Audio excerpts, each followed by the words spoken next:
আমাদের খুব কাছের একজন পরিচালক অরুণ রায়, তিনি আমাদের মাঝে আর নেই। আমি অনেকক্ষণ ধরে ভাবছিলাম আমি এটা নিয়ে ভিডিও করব কি করব না, এবং বললেও কি বলবো। তারপরে আমি চ্যাট বক্সে তার সাথে আমার যে কথা হয়েছে 1 বছর আগে প্রায়, তো সেটা উঠে আসে।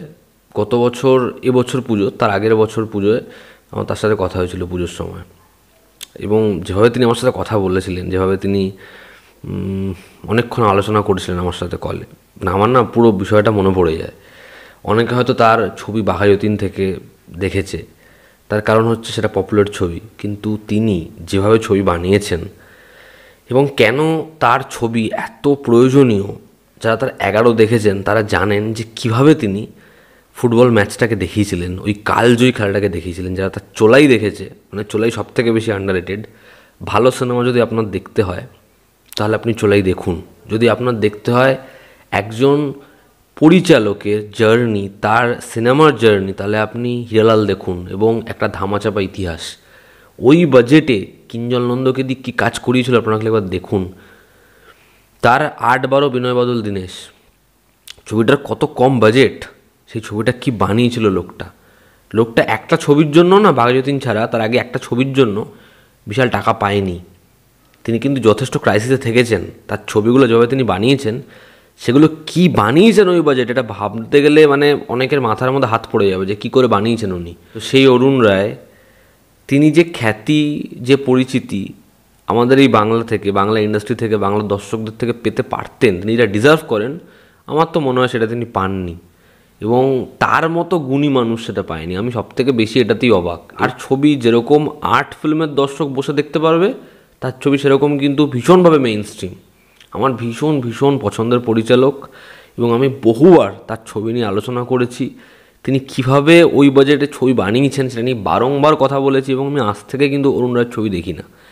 তো আমার মানে মনে পড়ছে যখন উনি আমায় কল করেছিলেন, আমার সাথে ওনার একটা লম্বা সময় কথা হলো দুর্গাপুজোর পরপর।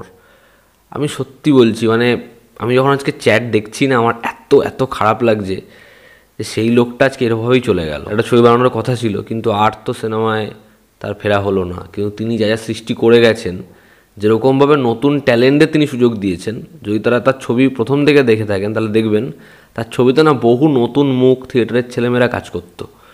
তাদের একটা পরিবার ছিল, তাদের একটা আশা ছিল, সিদ্ধায় ছিল অরুণ রায়।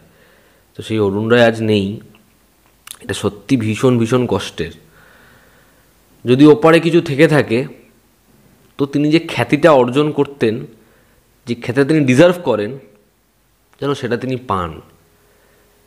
এবং এরকম শিল্পীরা যারা দারুণ দারুণ কাজ করেছে, কিন্তু তাদেরকে সেই সম্মানটুকু দেওয়া হয়নি, মানে যাতে আগামী দিনে সেটা না হয়, এটাই।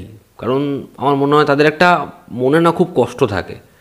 একজন শিল্পী সবথেকে বেশি মানে ভালনারেবল হয়, সে এরকম ধরনের কাজ করার পর যদি সেই খ্যাতি, সেই ভালোবাসা সেটা ইন্ডাস্ট্রির থেকেও না পায়, তাহলে সত্যি সেটা খুব কষ্টের। অরুণ রায় আমাদের যেরকম ধরনের সিনেমা বানিয়ে দিয়েছেন, যেরকমভাবে একের পর এক ভালো ভালো ছবি দিয়েছেন, যাই হোক আমরা তার থেকে আর ছবি পেলাম না, এটাই খারাপ লাগার, এটাই কষ্টের। তবে তিনি খুব ভালো থাকুক ওই পারে, এটাই চাওয়ার। আর এই ভিডিওটা কোনোভাবে মনিটাইজ নয়। আমার অনেকগুলো কথা বলার ছিল, আমি ভাবছিলাম বলবো না, কারণ যাই না আমি। যাই হোক, এই ছিল আজকের ভিডিও। আবার দেখা হচ্ছে।